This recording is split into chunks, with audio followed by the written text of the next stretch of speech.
2 cawan setengah tepung roti, sedikit tepung gandum, mauripan, mauripan, letak sikit, kita gaul dulu.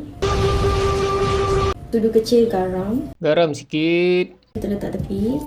syuh, Air suam, air suam sikit, 1 sudu minyak, minyak sikit, 2 sudu gula. 1 sudu gula. Lepas tu kita kacau. Okey, tuang bahan basah ke dalam tepung tadi.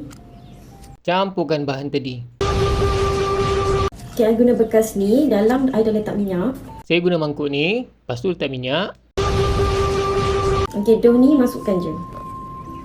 Kak, baru perasan. Dough saya macam cair. Lepas tu tutup pakai kain. Tunggu selama sejam atau sejam setengah. Zup, zap. Jigli. Jadilah ni kot. Suhu bakar 170 selama 30 atau 35 minit. Bakarkan dia. Zup, zap lagi. Awak lain macam. Tada! Jadilah ni roti ni. Dalam pun tengok macam bentuk roti. Jadilah kot. Saya jadikan dia burger jap.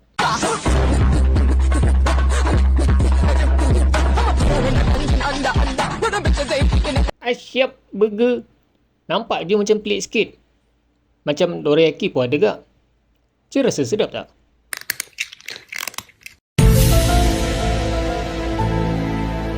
Overall, burger ni sedap.